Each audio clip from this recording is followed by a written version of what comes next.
radiyo mwumva ni radiyo inkingi y'amahoro, ijwi riharanira ukwishyira ukizana kwa buri munyarwanda. Abakozi ba radiyo nyine basuje, turi kuwa mbere ku itariki ya 11 z'ukwezi kwa 10 muri 2021.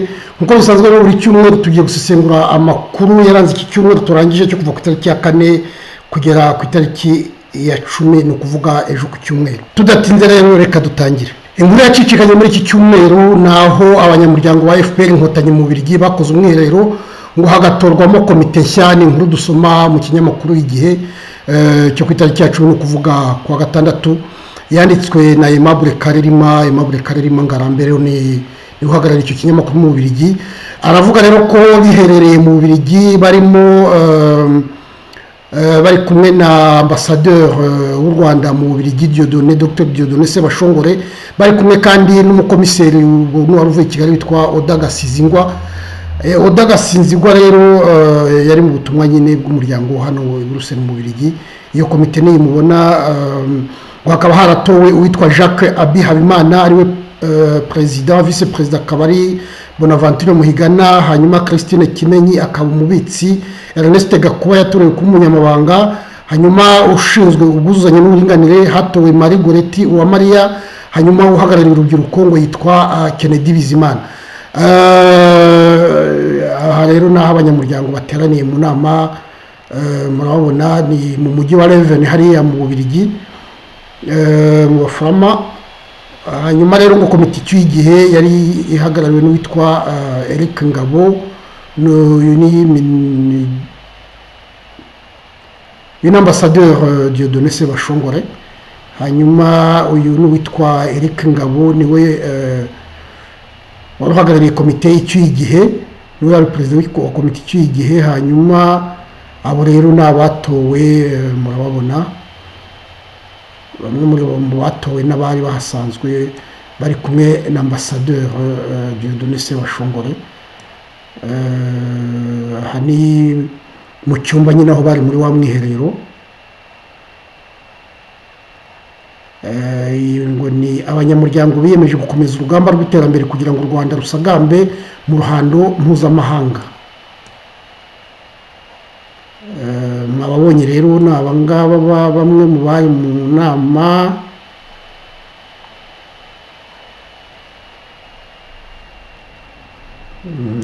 Ni abangaba bose.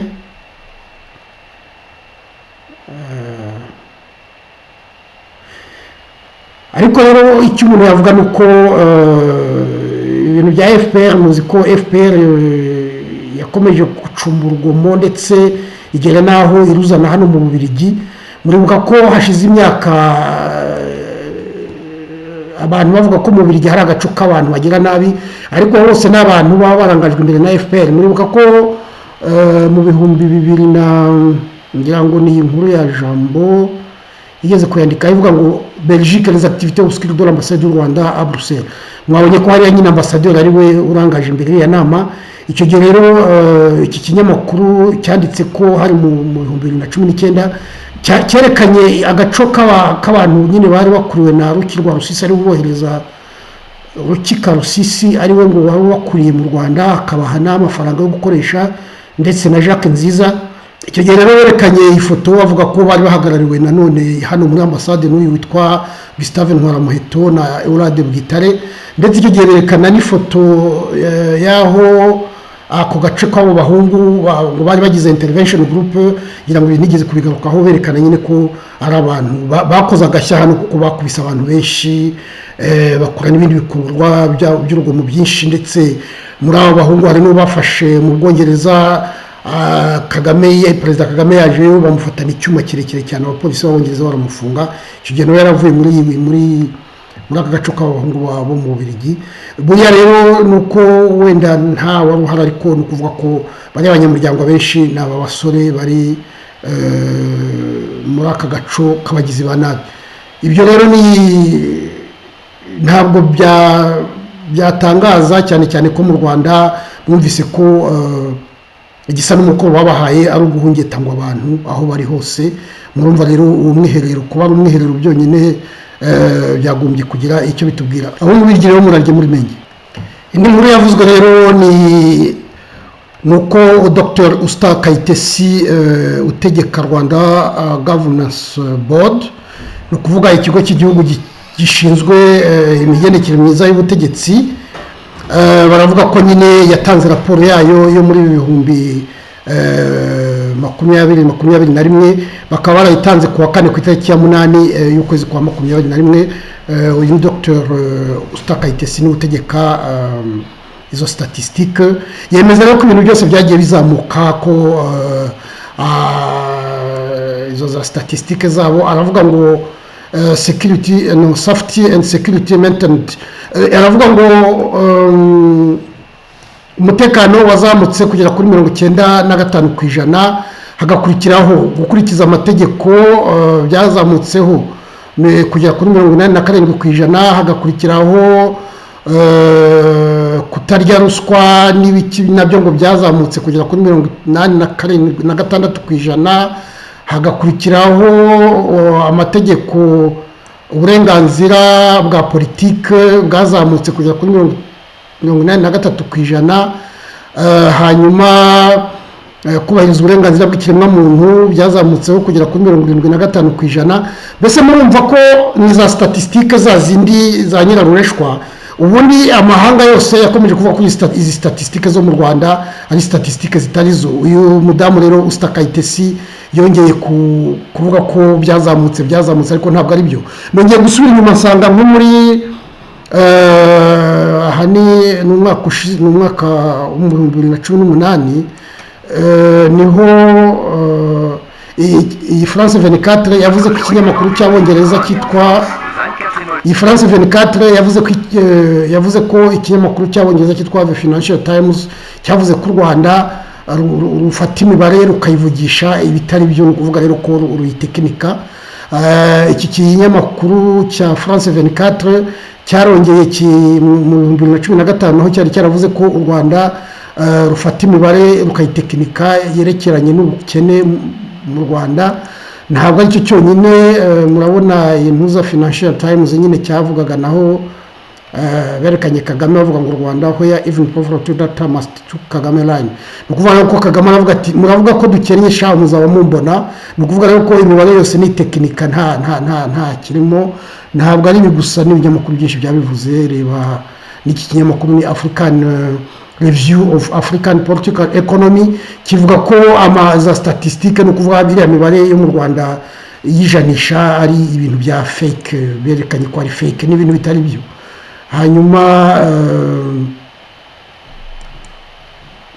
n'ibyo ngibyo. Mbese ndashaka kubabwira ko iyi mibare uyu mudamu yatanze Usta Kayitesi ntabwo ni imibare nyine amahanga ntabwo yemera. Nibyo byo kuvuga ngo twateye imbere turi mu iterambere, n'amagambo gusa rero nk'uko mubonye ibinyamakuru bibivuga. Tukiri kuri icyo gika kimwe gitangwa n'u Rwanda, umuntu yakongeraho n'iyi tweet y'umugabo impuguke witwa Geoffrey York, aravuga ati indi mpamvu yerekana ko za statistique zo mu Rwanda ari ibintu ni strange, ni nk'ibintu bitumvikana, n'ibintu biteye ibintu strange, n'ibintu bitumvikana nyine bitariho. Aravuga ati mu Rwanda nanone berekanye ko biba amabuye muri Kongo, kuko baravuga ngo u Rwanda Revenue Authority kira kigo cy'imisoro cyo mu Rwanda kiravuga ngo ko hagati ya 19 na 20 ngo amabuye y'agaciro ngo yagabanyutseho 40%, ariko banki nkuru y'igihugu ikavuga ngo bohereje amabuye hanze ngo ku buryo ngo byazamutseho 15% n'ubundi muri iriya myaka ngo bikagera ndetse bikazamuka kugera kuri 754%. Aravuga ati ngo bya zahabu bohereje hanze. Aravuga ati murumva bya bintu bya statistique bimare nyine nahoze mvuga Usta Kayitesi yavugaga. Aravuga ati ibintu by'imibare byabo urumva nkahangaha bamwe baravuga bati byaramanutse, abandi bati byarazamutse. Ni ukuvuga rero ko buri muntu avuga ibyo ashatse muri iriya mibare yo mu Rwanda. Iyi dosiye rero yakomeje kuvugwa muri iki cyumweru turangije, ni dosiye ya Rusesabagina. Dosiye ya Rusesabagina yagarutsweho kubera ko inteko ishinzwe amategeko y'u Burayi yafashe imyanzuro ikomeye cyane ivuga ko Rusesabagina bagomba kumufungura. Ni ibintu byagarutsweho cyane, ndetse iyi nkuru murabona aha ngaha ni iki kinyamakuru cy'Ababiligi cyitwa 7/7 kiravuga kiti le Parlement européen kuwa kane yavuze ko Rusesabagina bagomba kumugarura mu Bubiligi nta kuvuga ngo yakoze icyaha cyangwa ntiyagikoze, ngo agomba kugaruka kubera ngo ko baravuga ko bamuhamije icyaha bakamucira ibihano kugera ku myaka 25, hanyuma bakavuga bati umuntu ushinzwe ububanyi n'amahanga w'Uburayi Joseph Borrell yavuze ko ibyo bintu bagomba kurebana les preuves de l'accusation, ni ukuvuga ibimenyetso byatanzwe n'ubushinjacyaha, ariko ko bagomba no kureba ubuzima bwa Rusesabagina. Aravuga ati Rusesabagina est l'exemple même de violation des droits de l'homme au Rwanda. Et donc iyo resolution icyo cyemezo inteko y'abadepite b'Uburayi yafashe, baravuga bati Rusesabagina ni ikimenyetso ntakuka cyerekana ko mu Rwanda batubahiriza uburenganzira bw'ikiremwamuntu. Bavuga ko cyatowe icyo cyemezo kivuga ko Rusesabagina agomba kugaruka mu Rwanda, agomba kugaruka mu Bubiligi, nako cyatowe n'amajwi 660, abiri niyo atagitoye, hanyuma abifashe bari 18. Ibyo rero byari bikurikiye n'ibyo uyu mudamu ushinzwe ububanyi n'amahanga w'Ububiligi Sophie Wilmès nawe yari yakamejeje avuga ati Ababiligi ntabwo twemera ko Rusesabagina bamukoreye urubanza nyarwo, n'urubanza rwa feke, n'urubanza batekinitse. Ahangaha naho ni Parlement européen muri rya tangazo ryayo ni kuri murandasi yabo barishyizeho, murabona ku itariki ya 7 y'ukwezi kwa 10, violation des droits de l'homme mu Rwanda. Bafashe icyemezo nyine ku rubanza rwa Rusesabagina. Murabona baravuga bati les députés condamnent fermement l'arrestation et la détention et la condamnation illégale du militant des droits de l'homme pour Rusesabagina au Rwanda qui sont contraires au droit international et au droit rwandais. Baravuga bati abadepite barihanangiriza bavuga ko u Rwanda rwafashe rugafunga ndetse rugacira n'ibihano umuntu ushinzwe umuntu uharanira uburenganzira bw'ikiremwamuntu Paul Rusesabagina. Bikaba rero barabikoze birengagije amategeko mpuzamahanga ndetse birengagije n'amategeko ari mu Rwanda. Ibyo rero ni nk'uko nababwiye, icyo cyemezo cyafashwe n'amajwi 660, abantu babiri nibo bacyanze, hanyuma 18 barifata. Hanyuma iyo nkuru nayo yavuzweho n'uyu Gahunde Chaste mu kinyamakuru cya Gahunde org, yaravuze ati dossier Rusesabagina guverinoma y'u Rwanda pas de marge de manœuvre. Nuko bameze ko aravuga ati u Rwanda mu dossier ya Rusesabagina kubera bira byose, ni ukuvuga ko u Rwanda rusa naho ruri hagati nk'ururimi, nta bw'inyagamburiro bwinshi rufite, amaherezo rugomba gufungura Rusesabagina. Dossier ya Rusesabagina rero iranze ikoroje ya Kigali, kandi amaherezo kuko bazamufungura, kuko yirebye ukuntu babihagurukiye ntabwo ari ibintu bizarangirira hariya. Tugiye kuri dossier ya Rusesabagina, ntabwo twarangiza tuvuga ko iyi nkuru nziza ivuga ko Fondation Lantos igiye kuzatanga amafaranga hagakorwa ifilime kuri Rusesabagina. Ni filime rero nziza, hari umugabo uyikora witwa Benedict Mohan, yerekanye agace gatoya, usanga nirangira izaba ari filime iteye ubwoba yerekana amabi yose ya Kagame akorera u Rwanda.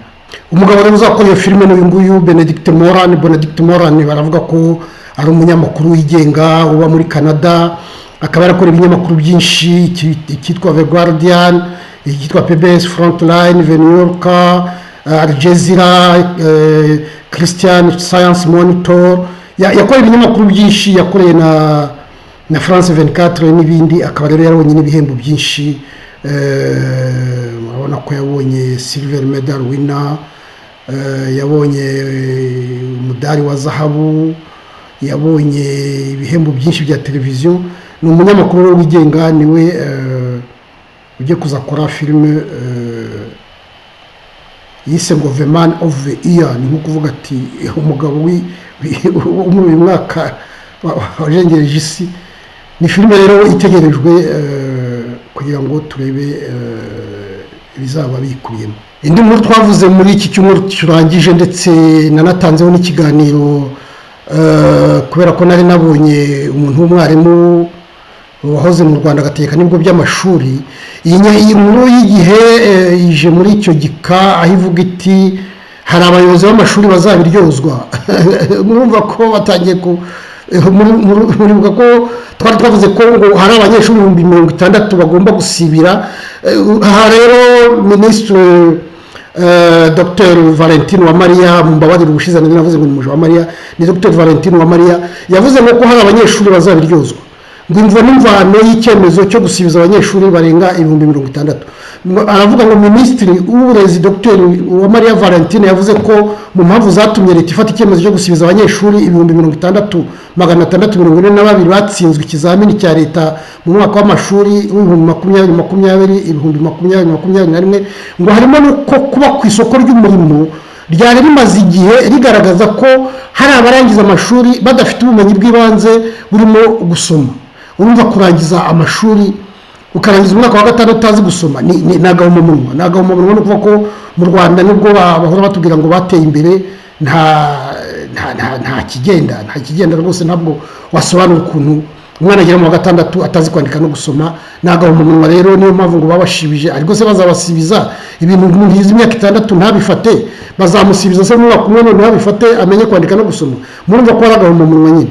Uyu rero niwe Dr Valentine Uwamariya aracyafite akazi gakomeye cyane. Ubushize ngiye naravuze ntacanze ashatse yatanga imihoho akigendera, kuko wenda ntabwo biturukaho kuko indwara ni ya kera, ariko burya iyo umuntu akora ibintu ubona nta bizakugeza ubundi uhitamo kwigenda, cyane cyane ko uyu mudamu ubona afite doctora yashobora kujya gukora ibindi bintu bifite akamaro atari biriya bidafite aho bizagira. Iyo minisiteri kugira ngo yikure mu isoni, murabona ku rubuga rwayo rwa Mineduc banditseho ngo ibisubizo ku bibazo byibazwa n'abanyeshuri ndetse n'ababyeyi ku bijyanye n'amanota y'ibizamini bya leta. Murabona ni inkuru banditse ejo bundi nyine barimo barikura mu isoni, baragira ngo se bigende bite ibibazo n'ibisubizo se abo banyeshuri 60,000 nicyo kibazo. Ntabwo kibazo ari kuvuga ngo ibibazo n'ibisubizo, kuko nta n'ibisubizo nta bibazo bishobora kuboneka, kuko n'agahomamunwa niko umuntu yabivuga. Reka mbagezo ni inkuru yanditswe muri iki kinyamakuru Medium, yanditswe na David Himbara. Dr David Himbara rero aravuga ati hagati ya Kagame na Tony Blair hajemo cya kibazo cya Pegasus. Himbara rero aravuga ati Tony Blair arimo aravuga ko ngo kuva mu 2008 yari yakomeje gushyigikira leta y'u Rwanda, guverinoma y'u Rwanda. Mbese burya ni nka minisitiri, burya leta y'u Rwanda, guverinoma y'u Rwanda, hari guverinoma yizwi, ariko hari na guverinoma yindi igizwe n'abantu bameze nka bafite amafaranga, baza kurya amafaranga y'u Rwanda, ndetse bakabwira na Perezida Kagame bati dore gira utya niho urabona andi mafaranga. Tony Blair rero nibyo akora. Muribuka ko ndetse n'umugore w'ayo mafaranga y'u Rwanda yariyeho igihe bavuga ngo u Rwanda rwose ngo rutanga amafaranga kugira ngo bajye kuburanira Karake Karenzi. Muribuka kuri uyu mugore bavuga ko bamuhaye hafi miliyoni y'amafaranga, n'uyu nguyu Sheri Blair icyo gihe ari kumwe na Minisitiri Busingye. Muza rero Tony Blair akomeje kurya amafaranga y'u Rwanda rwose meza. Murabona ari kumwe na Perezida Kagame hano ari kumwe na Sheri Blair umugore we nawe yari amafaranga muri bya Karake Karenzi. Ariko icyo David Himbara avuga nuko avuga ati aho bihinduriye isura, ati nuko uyu Sheri Blair ni umwe muri ngo ni NSO group. Sheri Blair rero ni umwe mu bantu bagira inama iriya sosiyete yitwa NSO, iriya yagurishije Perezida Kagame Pegasus. iriya porogaramu nyine bashyizeho kumviriza amatelefone y'abantu. Uyu mugore Sheri Blair ngo ni umwe mu bantu ba advisor, abantu mbese b'abajyanama bayo. Murumva rero ko byose birimo birasobanuka. Iyo ni inkuru ya David Himbara. Iyi nkuru yo ku itariki 5 z'ukwezi kwa 10 iravuga ko umuntu wo mu Rwanda ariwe Paul Kagame ni predateur, no kuvuga mbese ko ari umuntu w'inyangabirama mu bintu byerekeranye n'uburenganzira bw'ikiremwa muntu, cyane cyane uburenganzira bw'abanyamakuru. Nayo ni inkuru kuko baravuga nyine ko yafunze abantu bose batavuga rumwe n'ubutegetsi, yafunze idamange, akaba abantu badashobora kuvuga icyo batekereza. Mbese barerekana ko Kagame nyine yabaye umuntu harwa muri ibi ngibi byo gukanyaga abantu bose batemeranya nawe ku byo akora n'ibyo avuga.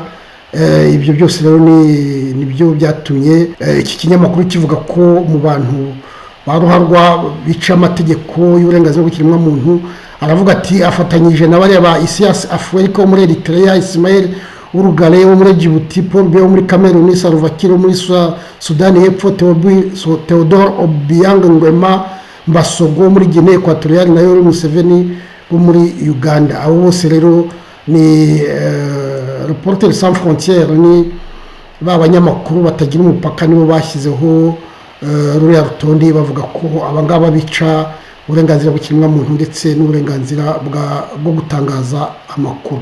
Indi nkuru rero yavuzwe ndetse iteye no kwibaza ni za tweet 17 Rutaremara yatangaje ejo bundi ku itariki ya 7 y'ukwezi kwa 10. Izo tweet iyo isomye usanga mu Rwanda bivuga ngo hazaba ubwiyunge, ikibazo kigikomeye cyane, kuko iyo isomye usanga Rutaremara afite ingengabitekerezo ya kirimbuzi izatuma abana b'u Rwanda ahubwo boreka, kuko aravuga ngo amateka ngo byagenze bite ngo abahutu bagere ku rwego rwo kwica abatutsi ngo barenga 94,000,000. we rero afite ukuntu abivuga ugasanga abigoreka, mbese usanga asa n'ahamagarira abana b'abatutsi kugira ngo bange abana b'abahutu. Ireba nk'ahangaha haravuga ngo urugero ngo kenshi abana babaga bari kurya kubera ko habaga ari mu kizima, ngo kandi abana bariraga ku nkoko, ngo umuntu yarazaga akayikurura ngo abana bajya kurya bagakora hasi, ngo bakiyamirira bati ibyo kurya byacu byagiye hehe. ngo noneho ngo umuntu mukuru ngo akababwira ati ubwo n'izangegera z'abatutsi zibitwaye. reba iyi ngiyi ikurikiye ngo urugero rwa kabiri, ngo iyo abana babaga baryamye nijoro umuntu mukuru yarazaga akaborosora ikirago, babaga biyoroshe, ngo akaborosora ikirago babaga biyoroshe, ngo abana bagakangurwa n'imbeho bagataka. wa wundi wabaga yabihishe akaza ababwira ko byari byatwawe n'ingegera z'abatutsi. Murumva mbese ibi bintu rwose Rutaremara n'umuntu mukuru wundi yagombye gushyira mu gaciro, urumva ko ari ibintu biciriritse cyane. ngo ibindi bibi ku batutsi babyigishwaga mu migani n'ibiganiro ku ishyiga. mbese ni 17 ariko zose usanga ari ibintu by'ibipapirano byerekana ibintu bitariho. ibi bintu rero n'agahomamunwa ntabwo nzi aho bizageza igihugu cyacu, kuko murabona nyine ko hari abagiye bamusubiza. urabona nk'aho bukeye yaramubwiye ngo ariko se honorable ngo uvuga ibyo wibaza ko mwishe burugumesitiri wa Kanzenze Rwambuka Fidèle mwari mwiteze iki? Ntiyazize ubwoko bwe? ese ba Secyugu, Kayuku, Kamuzinzi ntibazize ubwoko bwabo? ese mu Bahutu mwinjiranye mu Rwanda muracyari kumwe nande? Murumva rero ko abantu barimo baramusubiza bavuga bati reba nk'aha Gahunde, Chaste Gahunde aravuga ati ariko koko nta soni nta nabusa umuntu w'umusaza akabeshya ako kageni ngo aho ku ishyiga ry'abahutu wahageze ryari koko? izo ni inyigisho mwahaye abana b'abatutsi mugamije kubabikamo umujinya n'urwango rw'abahutu. ngo heureusement que le ridicule ne tue pas, ni nko kuvuga bati iyo umuntu yishyize hanze nyine nta wamuseka. hanyuma Nibizi Michel yanditse ati rwose we Rutaremara urimo kuroga cyane cyane urubyiruko kuko wowe urabyina uvamo. ibi birerekana kuri ntagondwa n'umuhezanguni. hanyuma uyu Nino Rusani Iringimana avuga ati ibi byose uyu musaza usaziye mu binyoma avuga n'ibinyoma, nawe ubwe azi ko ntawe ubona ko bica kandi bagahonyora uburenganzira bw'abahutu n'abatutsi kimwe. ni abavantara bazengereje abanyarwanda basanze mu gihugu, ibindi ni ukubeshya.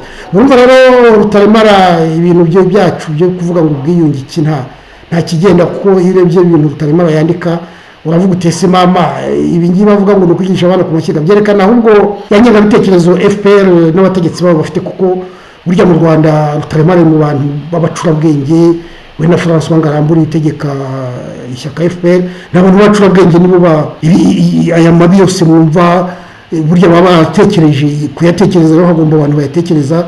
Rutaremara rero ari n'umwe muri abo ngabo nyine b'abacurabwenge ariko mu bugizi bwa nabi. Ikindi rero giteye ubwoba ni nasomye ku itariki, ni inkuru ku itariki 10 z'ukwezi kwa 10 mu kinyamakuru Bwiza, baravuga ngo u Rwanda rwaba rugiye kugura indege z'intambara zigera kuri 12 muri Turkiya. Ni amafaranga menshi, indege 12. Ibwiza yaravuga ngo biravuga ko leta y'u Rwanda yabiteganya kugura indege z'intambara zitagira abapilote ngo zitwa Bayraktar, ngo byibuze 12 na Turkiya rukazazifashisha mu guhangana n'umutwe w'iterabwoba uhungabanya umutekano mu ntara ya Cabo Delgado muri Mozambique. Kandi bavuga ko bawurangije ko ntawe ukiriho, none ngo bagiye kugura indege 12 zo kubarwanya. Ariko murumva impamvu baragura ziriya ndege wenda baritwaza biriya byo muri Mozambique, ariko no kugira ngo mu karere abari bo bagire imbunda nyinshi, mbese babe ibihangange mu karere, kuko murabona bahanganye n'Ubugande, bahanganye n'u Burundi. Ni ukuvuga rero ko baravuga bati nitutagura indege ngo tubakange ntabwo bizashoboka. N'ibyo ngibyo no kubyumva muri iyo ntuza, ntabwo ari ibya Cabo Delgado. Abari badukurikiye mwese rero ndabashimiye, reka turekera ngaha ngira ngo amakuru yanyuzemo ibice hasigaye namwe mujye mukurikira musome, nagerageze kureba ay'ingenzi. Ngaho mwirirwe, mwari kumwe na Musabyimana Gaspard naho kwa mbere utaha.